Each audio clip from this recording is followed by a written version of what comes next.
ಇಡೀ ದೇಶವೇ ಬೆಚ್ಚಿ ಬಿದ್ದಂತಹ ಭಯಾನಕ ಅಲರ್ಟ್ ಸ್ಟೋರಿ ಇದು. ಆಕಾಶ ಸೀಳಿ ಬಂದ ಶಬ್ದವಲ್ಲ, ಮೊಬೈಲ್ ನಡುಗಿದಂತಹ ಸೌಂಡ್. ಕೈಯಲ್ಲಿದ್ದಂತಹ ಮೊಬೈಲ್ ಸ್ಫೋಟಗೊಂಡಂತೆ ನಡುಗಿದಂತಹ ಒಂದು ಕ್ಷಣ ನಿಜಕ್ಕೂ ಎಲ್ಲರೂ ಕೂಡ ಆತಂಕಕ್ಕೆ ಒಳಗಾಗ್ಬಿಟ್ಟಿದ್ರು. ಏನಿದು ಮೆಸೇಜು ಅಂತ ಹೇಳಿ ಎಲ್ಲರೂ ಕೂಡ ಒಂದು ಕ್ಷಣ ಗಾಬರಿಗೆ ಒಳಗಾಗ್ಬಿಟ್ಟಿದ್ರು. ಇದ್ದಕ್ಕಿದ್ದಂತೆ ಮೊಬೈಲ್ಗೆ ಬಂದಂತಹ ಡೆಡ್ಲಿ ಅಲರ್ಟ್ ಮೆಸೇಜ್. ಯಾವುದೇ ಮುನ್ಸೂಚನೆ ಇಲ್ಲ, ಯಾವುದೇ ವಾರ್ನಿಂಗ್ ಕೂಡ ಇರಲಿಲ್ಲ. ಇದ್ದಕ್ಕಿದ್ದಂತೆ ಇಡೀ ದೇಶದ ಫೋನ್ಗಳು ಏಕಕಾಲಕ್ಕೆ ವೈಬ್ರೇಟ್ ಆಯಿತು. ಇದು ದೇಶವೇ ಶಾಕ್ ಆಗಿದ್ದಂತಹ ಭಯಾನಕ ವಾರ್ನಿಂಗ್ ಮೆಸೇಜ್ ಇದು. ರಣ ಬಿಸಿಲಿನಲ್ಲಿದ್ದವರು ನಿಜಕ್ಕೂ ಅಕ್ಷರಶಃ ಬೆಚ್ಚಿ ಬಿದ್ದು ಬಿಟ್ಟಿದ್ರು. ಏನಪ್ಪ ಈ ಮೆಸೇಜು ಅಂತ ಹೇಳ್ಬಿಟ್ಟು ಊಟ ಮಾಡ್ತಾ ಇದ್ದವರು ಶಾಕ್ ಆಗಿದ್ದಾರೆ. ಕೇಂದ್ರ ಸರ್ಕಾರದಿಂದ ಬಂದಿರುವಂತಹ ಒಂದು ಅಲರ್ಟ್ ಮೆಸೇಜ್ ಇದು. ಬಸ್ನಲ್ಲಿ ಪ್ರಯಾಣಿಸ್ತಾ ಇದ್ದವರು ಕೂಡ ಒಂದು ಕ್ಷಣ ಗಾಬರಿಗೊಂಡಿದ್ರು. ನೋಡಿ, ಬಸ್ನಲ್ಲಿ ಯಾರೆಲ್ಲ ಪ್ರಯಾಣ ಮಾಡ್ತಾ ಇದ್ರು, ಈ ಮೆಸೇಜ್ ಏಕಾಏಕಿಯಾಗಿ ಮೊಬೈಲ್ಗೆ ಯಾವಾಗ ರವಾನೆ ಆಯ್ತು ಸಂದರ್ಭದಲ್ಲಿ ಇದ್ದಕ್ಕಿದ್ದಂತೆ ವೈಬ್ರೇಟ್ ಆಯ್ತಲ್ಲ, ಒಂದು ಕ್ಷಣ ಎಲ್ಲರೂ ಕೂಡ ಬೆಚ್ಚಿ ಬಿದ್ದುಬಿಟ್ಟಿದ್ದಾರೆ. ಇದ್ದಕ್ಕಿದ್ದಂತೆ ಮೊಬೈಲ್ಗೆ ಬಂದಂತಹ ಡೆಡ್ಲಿ ಅಲರ್ಟ್ ಮೆಸೇಜ್. ಯಾಕಂತಂದ್ರೆ ಈ ಒಂದು ಮೆಸೇಜ್ ಏನಪ್ಪ ಹೇಳಕ್ ಹೊರಟಿದೆ ಅಂತಂದ್ರೆ, ಭಾರತದ ಪ್ರಜೆಗಳನ್ನ ಅಲರ್ಟ್ ಮಾಡಿದೆ ವಾರ್ನಿಂಗ್ ಸೌಂಡ್. ಮೊಬೈಲ್ ಗಡಗಡ, ಫುಲ್ ವೈಬ್ರೇಷನ್, ಹ್ಯಾಂಡ್ ನೋಡಿದ್ರೆ ಶೇಕು. ದೇಶಾದ್ಯಂತ ತುರ್ತು ಎಚ್ಚರಿಕೆ ಪರೀಕ್ಷೆ, ಫೋನ್ಗಳಲ್ಲಿ ಭಾರೀ ಸದ್ದು. ಸೆಲ್ಫ್ ಬ್ರಾಡ್ಕಾಸ್ಟ್ ಅಲರ್ಟ್ ಸಿಸ್ಟಮ್ ಬಹುತೇಕವಾಗಿ ಯಶಸ್ವಿ ಆಗಿದೆ. ಒಂದು ಪರೀಕ್ಷೆ ಟೆಸ್ಟ್ ಮಾಡಿದ್ರಲ್ಲ, ಬಹುತೇಕವಾಗಿ ಯಶಸ್ವಿ ಆಗಿರುವಂಥದ್ದು. ಬೆಳಗ್ಗೆ 11:46ಕ್ಕೆ ಕೋಟ್ಯಾಂತರ ಫೋನ್ಗಳಿಗೆ ತುರ್ತು ಸಂದೇಶವನ್ನ ರವಾನೆ ಮಾಡ್ತಾರೆ. ರಕ್ಷಣಾ ಮತ್ತು ವಿಪತ್ತು ನಿರ್ವಹಣಾ ಇಲಾಖೆ ಜಂಟಿ ಕಾರ್ಯಾಚರಣೆ ಮೂಲಕ ತುರ್ತು ಎಚ್ಚರಿಕೆ ವ್ಯವಸ್ಥೆ ಕಾರ್ಯಕ್ಷಮತೆ ಪರಿಶೀಲನೆ ಬಹುತೇಕವಾಗಿ ಯಶಸ್ವಿಯಾಗಿರುವಂಥದ್ದು. ಕೇಂದ್ರ ಸಚಿವ ಅಮಿತ್ ಶಾ ಮೇಲ್ವಿಚಾರಣೆಯಲ್ಲಿ ನಡೆದಿರುವಂತಹ ಟೆಸ್ಟ್ ಏನಿದೆ, ಪರೀಕ್ಷೆ ಏನಿದೆ, ಬಹುತೇಕವಾಗಿ ಯಶಸ್ವಿಗೊಂಡಿದೆ. ಈ ಸೆಲ್ಫ್ ಬ್ರಾಡ್ಕಾಸ್ಟ್ ಅಲರ್ಟ್ ಸಿಸ್ಟಮ್ ಏನಿದೆ, ನಮ್ಮ ರಾಜ್ಯದಲ್ಲಿ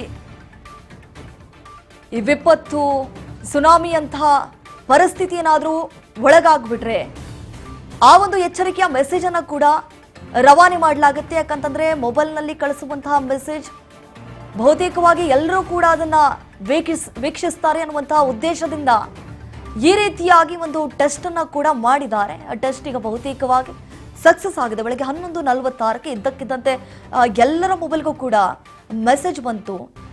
ಕೋಟ್ಯಾಂತರ ಫೋನ್ಗಳಿಗೆ ತುರ್ತು ಸಂದೇಶವನ್ನು ಕೂಡ ರವಾನೆ ಮಾಡಿದ್ದಾರೆ. ಹಾಗೆ ನೋಡಿ, ನಿಮ್ಮ ಮೊಬೈಲ್ಗೆ ಬೀಪ್ ಸೌಂಡ್ ಬಂತ, ಎಲ್ಲರೂ ಕೂಡ ವರಿ ಮಾಡ್ಕೊಳ್ಬೇಡಿ. ಅದೇನೋ ನಿಮ್ಮನ್ನ ಆತಂಕಕ್ಕೆ ಒಳಮಾಡಲ್ಲ. ದೇಶಾದ್ಯಂತ ಮೊಬೈಲ್ಗೆ ವಿಚಿತ್ರ ಶಬ್ದದ ಸಂದೇಶವನ್ನು ಕೂಡ ಇವತ್ತು ರವಾನೆ ಮಾಡಿದ್ದಾರೆ. ಬೆಳಗ್ಗೆ 11:46ಕ್ಕೆ ಸಿಲಿಕಾನ್ ಸಿಟಿಯಲ್ಲಿ high alert test, phone vibrate. ವಿಪತ್ತು ನಿರ್ವಹಣಾ ಪ್ರಾಧಿಕಾರದಿಂದ ವಿಪತ್ತು ಕಾಲದ ಎಚ್ಚರಿಕೆಯ ಸಂದೇಶವನ್ನು ಕೂಡ ರವಾನೆ ಮಾಡಲಾಗಿದೆ.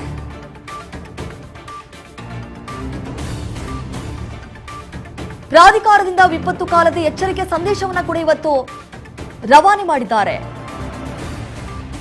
ರಾಷ್ಟ್ರೀಯ ವಿಪತ್ತು ನಿರ್ವಹಣಾ ಪ್ರಾಧಿಕಾರ ಪ್ರಾಯೋಗಿಕ ಪರೀಕ್ಷೆಯನ್ನ ನಡೆಸಲಾಗಿತ್ತು. ಆದರೆ ಆ ಪರೀಕ್ಷೆ ಬಹುತೇಕವಾಗಿ ಸಕ್ಸಸ್ ಆಗಿದೆ. ಮೊಬೈಲ್ನಲ್ಲಿ ಕೇಳಿ ಬಂದಂತಹ ಬೀಪ್ ಸೌಂಡ್, ಫೋನ್ಗೆ ಬೀಪ್ ಸೌಂಡ್, ಇದು ಸರ್ಕಾರದ ಸೇಫ್ಟಿ ಟೆಸ್ಟ್ ಅಂತ ಹೇಳಲಾಗ್ತಾ ಇರುವಂತದ್ದು. ಎಸ್,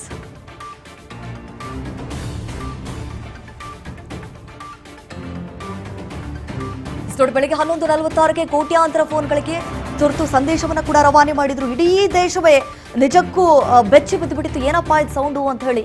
ಯಾಕಂತಂದ್ರೆ ಹಿಂದೆ ಕೂಡ ಇದೇ ರೀತಿಯಾಗಿ ಮಾಡಿದ್ರು. ಬಟ್ ಇವತ್ತು ಬಂದಿರುವಂತಹ ಸೌಂಡ್ ಏನಿದೆ ನಿಜಕ್ಕೂ ಎಲ್ಲರನ್ನೂ ಕೂಡ ಅಕ್ಷರಶಃ ನಡುಗಿಸಿದೆ. ಕೈಯಲ್ಲಿದ್ದಂತಹ ಮೊಬೈಲ್ಗಳು ಏಕಾಏಕಿಯಾಗಿ ಎಲ್ಲೋ ಸ್ಫೋಟ ಆಯಿತು ಅನ್ಕೊಂಡಂಗೆ ಆಗ್ಬಿಡ್ತು.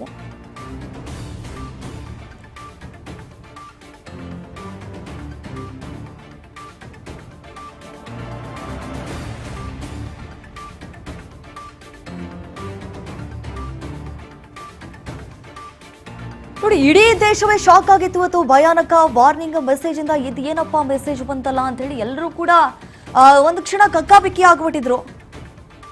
ಈಗ ದೇಶಾದ್ಯಂತ ತುರ್ತು ಎಚ್ಚರಿಕೆಯ ಪರೀಕ್ಷೆಯನ್ನ ಕೊಟ್ಟಿದ್ದಾರೆ. ಇದಕ್ಕೆ ಸಂಬಂಧಪಟ್ಟಂತೆ ಹೆಚ್ಚಿನ ಡೀಟೇಲ್ಸ್ ಅನ್ನ ನೀಡ್ತಾ ಹೋಗ್ತಾರೆ ಎಡಿಟೋರಿಯಲ್ ಕೋಆರ್ಡಿನೇಟರ್ ಆಗಿರುವಂತಹ ವಿದ್ಯಾ ಮಲ್ನಾಡ್ ಈಗ ನೇರ ಸಂಪರ್ಕದಲ್ಲಿ ಜಾಯ್ನ್ ಆಗಿದ್ದಾರೆ. ವಿದ್ಯಾ ಮಲ್ನಾಡ್, ಈಗ ನಾವು ಗಮನಿಸಿದಾಗೆ ಸೆಲ್ ಬ್ರಾಡ್ಕಾಸ್ಟ್ ಅಲರ್ಟ್ ಸಿಸ್ಟಮ್ ಬಹುತೇಕವಾಗಿ ಯಶಸ್ವಿಯಾಗಿದೆ. ಏನ್ ಉದ್ದೇಶವನ್ನು ಸಾರೋದಕ್ಕೆ ಹೊರಟಿದೆ ಅಂತ ಹೇಳಿ? ಓಕೆ ದೀಪಾ, ಎಕ್ಸಾಕ್ಟ್ ಆಗಿ 12 ಗಂಟೆ ಅಥವಾ 12 ಗಂಟೆ 1 ನಿಮಿಷಕ್ಕೆ ಎಲ್ಲರ ಫೋನಲ್ಲೂ ಒಂದು ಬೀಪ್ ಮತ್ತೆ ವೈಬ್ರೇಷನ್ ಸೌಂಡ್ ಬರುತ್ತೆ. ನಾವು ಆಫೀಸಲ್ಲಿ ಇದ್ವಿ, ಎಲ್ಲರೂ ಒಂದು ಕ್ಷಣ ಏನಪ್ಪ ಅಂತ ಆತಂಕ ಆಗಿದ್ದು ಹೌದು, ಆಶ್ಚರ್ಯ ಆಗಿದ್ದು ಹೌದು. ಇದನ್ನ ಒಂಥರ ಡ್ರಿಲ್ ಅನ್ಕೋಬಹುದು ನೀವು, ಡ್ರಿಲ್ ಟ್ರಿಗರ್ ಟೆಸ್ಟ್ ಅನ್ಕೊಳ್ಳಿ, ಎಕ್ಸಸೈಸ್. ಏನಪ್ಪ ಅಂದ್ರೆ ಇಡೀ ದೇಶದಲ್ಲಿ ಒಂದೇ ಟೈಮ್ ಅಥವಾ ಏಕಕಾಲಕ್ಕೆ ಎಲ್ಲರೂ ತಲುಪಬಹುದಾ ಅಂತ ಒಂದು ಚೆಕಿಂಗ್ ಸಿಸ್ಟಮ್ ಅಷ್ಟೇ. ಇದನ್ನ ಈ ಟೈಮ್ನಲ್ಲಿ ಯಾಕೆ ಮಾಡಿದ್ರು ಅಂತ ನೋಡೋದಾದ್ರೆ, ಇದು ಈಗ ಅಲ್ಲ, ವರ್ಷಕ್ಕೆ ಒಂದ್ಸಲನೋ 6 ತಿಂಗಳಿಗೆ ಒಂದ್ಸಲನೋ ಮಾಡ್ತಾ ಇರಬೇಕು. ನಮ್ಮ ನ್ಯೂ ಕಮ್ಯುನಿಕೇಶನ್ ಸಿಸ್ಟಮ್ ಹೆಂಗೆ ವರ್ಕ್ ಆಗುತ್ತೆ ಅನ್ನೋದನ್ನ ತಿಳ್ಕೊಳ್ಳೋಕ್ಕೆ ನಂಬರ್ 1. ಎರಡನೇದೇನಪ್ಪ ಅಂದರೆ ನಮ್ಗಳಿಗೆ ಇದು ತೀರಾ ಹೊಸದು, ಬಿಕಾಸ್ ಇಂಥವುಗಳನ್ನ ತೀರಾ ವಿಶೇಷ ಸಂದರ್ಭ ಅಂತ ಕರಿಬೋದು. ಈಗ ಎಮರ್ಜೆನ್ಸಿ ಟೈಮ್ ಅಂತ ತಗೊಳ್ಳಿ, ಒಂದು ಯುದ್ಧ ಆಗ್ತಾ ಇರುತ್ತೆ ಅಥವಾ ಭೂಕಂಪ, ಪ್ರವಾಹ, ಅಥವಾ ಈಗ ಕರೋನಾ ಟೈಮ್ನಲ್ಲಿ ನಾವು ಆಲ್ರೆಡಿ ಒಂದ್ಸಲ ಎಕ್ಸ್ಪೀರಿಯನ್ಸ್ ಮಾಡಿದ್ವಿ. ಇಂಥ ಟೈಮ್ಗಳಲ್ಲಿ ಏಕಕಾಲಕ್ಕೆ ಒಂದು ಬಟನ್ ಪ್ರೆಸ್ ಮಾಡಿದ್ರೆ ಎಲ್ರಿಗೂ ಈ ವಿಚಾರ ತಲುಪಬೇಕು. ಆ ರೀತಿಯಾಗಿ ನಮ್ಮಲ್ಲಿ ಸಿಸ್ಟಮ್ ಇದೆಯಾ, ಅಪ್ಡೇಟ್ ಆಗಿದೀವಾ ಅಂತ ತಿಳ್ಕೊಳ್ಳೋಕ್ಕಷ್ಟೇ ಒಂದು ಚೆಕ್ಕಿಂಗ್ ಮೆಸೇಜ್ ಅಂತ ಅನ್ಕೊಳ್ಳಿ. ರಾಷ್ಟ್ರೀಯ ವಿಪತ್ತು ನಿರ್ವಹಣಾ NDMA ಅವ್ರು ಕಳಿಸಿದ್ದು 12 ಗಂಟೆ 1 ಸೆಕೆಂಡ್ ನಾನು ಆರಂಭದಲ್ಲಿ ಹೇಳ್ದಂತೆ. ನಂಬರ್ 1, ಆತಂಕ ಪಡೋ ಅಗತ್ಯ ಇಲ್ಲ. ನಂಬರ್ 2, ಇದೊಂಥರ ಡ್ರಿಲ್ ಟ್ರಿಗರ್ ಟೆಸ್ಟ್ ಅಂತ ನಾನು ಆಲ್ರೆಡಿ ಹೇಳಿದೆ, ಒಂದು ಎಕ್ಸಸೈಸ್ ಅಥವಾ ಡ್ರಿಲ್ ಮಾಡ್ತಾ ಇದ್ದಾರೆ ಅನ್ಕೊಳ್ಳಿ. ಮುಂದಿನ ದಿನಗಳಲ್ಲಿ ಇಂತಹ ಪರಿಸ್ಥಿತಿಗಳು ಏನಾದರೂ ಬಂದರೆ, ತುರ್ತಾಗಿ ಅಥವಾ ವಿಶೇಷ ಸಂದರ್ಭಗಳು ಅಂತ ಬಂದರೆ ನಾವು ಅದಕ್ಕೆ ರೆಡಿ ಇದ್ದೀವಾ ಅಂತ. ಆಪರೇಷನ್ ಸಿಂಧೂರ ಟೈಮ್ನಲ್ಲಿ ಕೆಲವೊಬ್ಬರು ಒಂದು ಎಕ್ಸ್ಪೀರಿಯನ್ಸ್ ಮಾಡಿದ್ದಾರೆ ಕೆಲವೊಂದು ಭಾಗದಲ್ಲಿ. ಆ್ಯಂಡ್ ಕರೋನಾ ಟೈಮ್ನಲ್ಲಿ ಇಡೀ ದೇಶ ಇಂತಹದ್ದೊಂದು ಸುದ್ದಿಯನ್ನು ಕೇಳಿದ್ವಿ, ಏನಪ್ಪ ಇದು ಎಲ್ರ ಫೋನ್ಗೂ ಬಂತಲ್ಲ ಅಂತ. ಇದೊಂದು ವಿಚಾರ. ಇನ್ನೊಂದೇನಪ್ಪ ಅಂದರೆ, ಈ ಮೆಸೇಜ್ ಏನು ಬಂದಿದೆ, ಈ ನೆಟ್ ಆನ್ ಆಗಿರಬೇಕು ಅಂಥವ್ರಿಗೆ ಮಾತ್ರ ಬರುತ್ತೆ. ಈಗ ವಾಟ್ಸಪ್ ಮೆಸೇಜ್ ಅಲ್ಲ, ನೆಟ್ ಆನ್ ಆಗಿದ್ರೆ ಮಾತ್ರ ಬರುತ್ತೆ, ಹಂಗಲ್ಲ. ಸಿಮ್ ಇಲ್ಲ ಅಂದ್ರೂ ಕೂಡ ಇದು ಮೆಸೇಜ್ ಬರುತ್ತೆ ನಮ್ಗಳಿಗೆ. Phone on ಆಗಿರ್ಬೇಕಷ್ಟೇ. ಅದು ನೀವು ಸ್ಕ್ರೀನ್ ಟಚ್ ಇಟ್ಕೊಳ್ಳಿ, ಬೇಸಿಕ್ ಟಚ್ ಇಟ್ಕೊಳ್ಳಿ, ಅಥವಾ ಅಲ್ಲಂದ್ರೆ ಬೇಸಿಕ್ ಫೋನ್ ಇಟ್ಕೊಳ್ಳಿ, 5G 4G ಯಾವುದು ಕೂಡ ಇದಕ್ಕೆ ಸಂಬಂಧಪಡಲ್ಲ. ಸಿಮ್ ಇಲ್ಲ ಅನ್ನುವಂತಹ ಫೋನ್ಗೂ ಕೂಡ ಈ ಮೆಸೇಜ್ ಬರುತ್ತೆ. ಒಂದು ವಿಚಾರ ಇಷ್ಟೇ, ನಾವು ಎಲ್ಲ ಟೈಮ್ಗೂ ಕೂಡ ಏಕಕಾಲದಲ್ಲಿ ಏನಾದರೂ ಮೆಸೇಜ್ ತಲುಪಿಸ್ಬೇಕು ದೇಶದ ಜನತೆಗೆ ಅಂದರೆ ನಾವು ರೆಡಿ ಇದ್ದೀವಿ ಅಂತ ತೋರಿಸೋದಕ್ಕಷ್ಟೇ. ಸೊ ಜನ ಭಯ ಪಡೋ ಅಗತ್ಯ ಇಲ್ಲ. ದೀಪಾ, ವಿದ್ಯಾ ಮಲ್ನಾಡ್, ಗಮನಿಸಿದಾಗೆ ಎಲ್ಲರೂ ಕೂಡ ಅಕ್ಷರಶಃ ಬೆಚ್ಚ ಬಿದ್ದುಬಿಟ್ಟಿದ್ರು. ಏನಪ್ಪ ಇದು ಬೀಪ್ ಸೌಂಡ್, ಯಾಕಂತಂದ್ರೆ ಹಿಂದೆ ಯಾರು ಕೂಡ ಗಮನಿಸಿರಲ್ಲ ಈ ರೀತಿಯಾದಂತಹ ಸೌಂಡ್ ಅನ್ನ. ಅಂದ್ರೆ ಈಗ ಮೊಬೈಲ್ ಫೋನ್ಗೆ ಕಳಿಸೋದಕ್ಕಿಂತ ಉತ್ತಮ ಆಯ್ಕೆ ಬೇರೊಂದು ಇಲ್ಲ ಅಂತ ಹೇಳಿ ಗೊತ್ತಾಗ್ತಾ ಇದೆ. ಎಸ್, ನಿಮಗೆ ಗೊತ್ತು ಈಗ ಹೆಂಗಾಗುತ್ತೆ ಅಂದ್ರೆ, ಊಟ ಬೇಕಾದ್ರೂ ಬಿಡ್ತೀವಿ, ಬೇರೆ ಏನ್ ಬೇಕಾದ್ರೂ ಬಿಡ್ತೀವಿ, ಮೊಬೈಲ್ ಮಾತ್ರ ನಾವು ಕೈಯಲ್ಲೇ ಇಟ್ಕೊಂಡಿರ್ತೀವಿ. ಹಂಗೆ ಬದಲಾಗ್ಬಿಟ್ಟಿದೆ ಜನರೇಷನ್. ಅಂಡ್ ಭಯ ಪಡೋ ವಿಚಾರ ನೀವು ಮಾತಾಡಿದ್ರಿ, ಡೆಫಿನೆಟ್ಲಿ ಎಸ್. ಯಾಕಂದ್ರೆ ನಾವು ಇಂಥದ್ದು ಯಾವುದನ್ನು ಎಕ್ಸ್ಪೀರಿಯನ್ಸ್ ಮಾಡಿಲ್ಲ. ಅದರಲ್ಲೂ ಈ ಜೆನ್ಸಿ ಅಥವಾ ನಾವೇನು ಅಂತ ದೊಡ್ಡ ಪ್ರಮಾಣದ ಪ್ರವಾಹಗಳನ್ನು ನೋಡಿಲ್ಲ, ಭೂಕಂಪ ನೋಡಿಲ್ಲ, ಅಥವಾ ಆರೋಗ್ಯದ ತುರ್ತು ಪರಿಸ್ಥಿತಿಗಳು, ಕರೋನಾ ಒಂದು ಬಿಟ್ಟರೆ ಇನ್ಯಾವುದು ಅಂತಹ ದೊಡ್ಡ ಮಟ್ಟದಲ್ಲಿ ಇಡೀ ದೇಶ ಸಫರ್ ಮಾಡಿದೆ ಅನ್ನೋ ವಿಚಾರಗಳಿಲ್ಲ. ಹಾಗಾಗಿ ಇವ್ರು ನಾವು ಅಪ್ಡೇಟ್ ಆಗ್ತಾ ಇದೀವಿ, ನಮ್ಮ ಕಮ್ಯುನಿಕೇಶನ್ ಸ್ಕಿಲ್ ಹಿಂಗಿದೆ ಅನ್ನೋದನ್ನ ತೋರ್ಸಕ್ಕೆ ಒಂದು ಅಲರ್ಟ್ ಮೆಸೇಜ್ ಅಷ್ಟೇ. ವಿದ್ಯಾ ಮಲ್ನಾಡ್, ಥ್ಯಾಂಕ್ ಯು ತುಂಬ ಮಾಹಿತಿಗಾಗಿ. ನೋಡಿ, ನಿಮ್ಮ ಮೊಬೈಲ್ಗೆ ಬೀಪ್ ಸೌಂಡ್ ಬಂದಿದೆ ಅಂತ ಹೇಳಿ ಕೂಡ ಯಾರು ವರಿ ಮಾಡ್ಕೊಳ್ಳುವಂತಹ ಅಗತ್ಯತೆ ಇಲ್ಲ. ಯಾಕಂತಂದ್ರೆ ಎಲ್ರಿಗೂ ಕೂಡ ಬಂದಿದೆ ಒಂದು ಮೆಸೇಜ್. ಯಾಕಂತಂದ್ರೆ ಎಲ್ಲರೂ ಕೂಡ ಎಚ್ಚರಿಕೆಯನ್ನು ವಹಿಸಬೇಕಾಗತ್ತೆ. ಏನೇ ಆದ್ರೂ ಕೂಡ, ಈಗ ಎಕ್ಸಾಂಪಲ್, ಈಗ ಕೊರೋನಾ ಆಗಿರ್ಬೋದು, ಸುನಾಮಿ ಆಗಿರ್ಬೋದು, ಅಥವಾ ಏನಾದ್ರೂ ಹೆಚ್ಚು ಕಡಿಮೆ ಆಗ್ತಾ ಇದೆ ಅಂತಂದ್ರೆ ಇಮ್ಮಿಡಿಯೇಟ್ಲಿ ಒಂದು ಮೆಸೇಜ್ ಕೂಡ ರವಾನೆ ಆಗುತ್ತೆ ಅನ್ನುವಂತಹ ಉದ್ದೇಶವನ್ನ ಮುಂದಿಟ್ಕೊಂಡು NDMA ಅನ್ನುವಂತಹ ಅವರು SMS ಅನ್ನ ಕೂಡ ಎಲ್ಲರ ಮೊಬೈಲ್ಗೂ ಕಳಿಸಿದ್ದಾರೆ.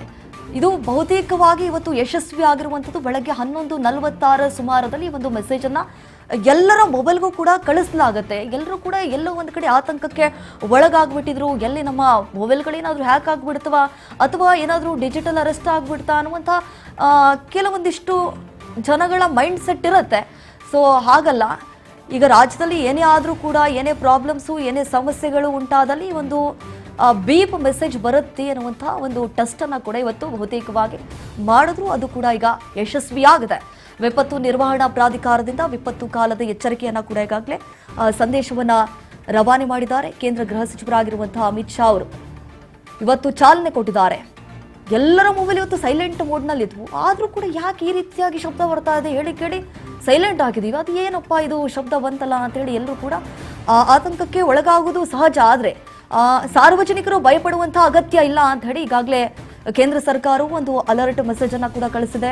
ಇದು ಕೇಂದ್ರ ಸರ್ಕಾರವು ಹೊಸದಾಗಿ ಜಾರಿಗೆ ತಂದಿರುವಂತಹ ಒಂದು ಸೆಲ್ ಬ್ರಾಡ್ಕಾಸ್ಟ್ ವ್ಯವಸ್ಥೆಯ ಅಧಿಕೃತ ಪರೀಕ್ಷೆ ಆಗಿದೆ ಅಂತ ಹೇಳಲಾಗ್ತಾ ಇರುವಂಥದ್ದು. ಕೇಂದ್ರ ಗೃಹ ಸಚಿವ ಅಮಿತ್ ಶಾ ಮತ್ತು ಸಂವಹನ ಸಚಿವರಾಗಿರುವಂತಹ ಜ್ಯೋತಿರಾದಿತ್ಯ ಸಿಂಧಿಯಾ ಅವರು ಇವತ್ತು ದೆಹಲಿಯಲ್ಲಿ ಸ್ವದೇಶಿ ವಿಪತ್ತು ಸಂವಹನ ವ್ಯವಸ್ಥೆಗೆ ಅಧಿಕೃತವಾಗಿ ಅಫಿಷಿಯಲಿ ಚಾಲನೆ ನೀಡಿದ್ದಾರೆ. ಭಾರತದ 36 ರಾಜ್ಯಗಳು ಮತ್ತು ಕೇಂದ್ರಾಡಳಿತ ಪ್ರದೇಶಗಳ ರಾಜಧಾನಿಗಳಲ್ಲಿ ಇವತ್ತು ಪರೀಕ್ಷಾರ್ಥ ಸಂದೇಶವನ್ನ ರವಾನಿಸಲಾಗಿರುವಂಥದ್ದು. ಅಂದ್ರೆ ಏನಿದು ವ್ಯವಸ್ಥೆ ಅನ್ನೋದಾದ್ರೆ, ಈ ತಂತ್ರಜ್ಞಾನವನ್ನ ದೂರಸಂಪರ್ಕ ಇಲಾಖೆ ಡಾಟ್ ಮತ್ತು ಸಿಡಾಟ್ ಈ ಸಂಸ್ಥೆಯು ರಾಷ್ಟ್ರೀಯ ವಿಪತ್ತು ನಿರ್ವಹಣಾ ಪ್ರಾಧಿಕಾರದ ಸಹಯೋಗದೊಂದಿಗೆ ಅಭಿವೃದ್ಧಿಪಡಿಸಿದೆ. ಇದು ಇಂಟರ್ನೆಟ್ ಅಥವಾ ನೆಟ್ವರ್ಕ್ ದಟ್ಟಣೆಯ ಮೇಲೆ ಅವಲಂಬಿತಲಾಗಿಲ್ಲ. ಅಂದ್ರೆ ಎಕ್ಸಾಂಪಲ್, ಈಗ ಒಂದು ಮೆಸೇಜ್ ಕಳಿಸ್ತಾ ಇದೀವಿ ಅಂತಂದ್ರೆ ಅಲ್ಲಿ ಇಂಟರ್ನೆಟ್ ಇರಬೇಕು, ಇಂಟರ್ನೆಟ್ ಇಲ್ಲ ಅಂತಂದ್ರೆ ಆ ಮೆಸೇಜ್ ಹೋಗಲ್ಲ ಅಂತ ಏನಿಲ್ಲ. ಇಂಟರ್ನೆಟ್ ಆನ್ ಮಾಡಲಿ ಇಲ್ಲದೆ ಇರಲಿ ಆ ಮೆಸೇಜ್ ಕೂಡ ಹೋಗುತ್ತೆ ಅನ್ನೋದು ಇಲ್ಲಿ ಗೊತ್ತಾಗ್ತಾ ಇದೆ. ಬದಲಾಗಿ ನಿರ್ದಿಷ್ಟ ಪ್ರದೇಶದ ಎಲ್ಲಾ ಮೊಬೈಲ್ ಟವರ್ ಮೂಲಕ ಏಕಕಾಲದಲ್ಲಿ ಸಂದೇಶಗಳನ್ನ ರವಾನೆ ಮಾಡಲಾಗುತ್ತೆ. ಯಾಕಂತಂದ್ರೆ ಕೆಲವೊಂದು ಕಡೆ ನೆಟ್ವರ್ಕ್ ಇರಲ್ಲ, ನೆಟ್ವರ್ಕ್ ಜಾಗದಲ್ಲಿ ಮೆಸೇಜ್ ಹೋಗುತ್ತಾ ಇಲ್ವಾ ಅನ್ನುವಂಥ ಆತಂಕಕ್ಕೂ ಕೂಡ ಅವರು ಒಳಗಾಗುವಂತಹ ಪರಿಸ್ಥಿತಿ ಇಲ್ಲ. ಎಲ್ಲಾ ಮೆಸೇಜ್ಗಳು ಕೂಡ ಎಲ್ಲರ ಫೋನ್ಗೂ ರವಾನೆ ಆಗುತ್ತೆ ಅನ್ನುವಂತಹ ಮಾಹಿತಿ ಇದೆ.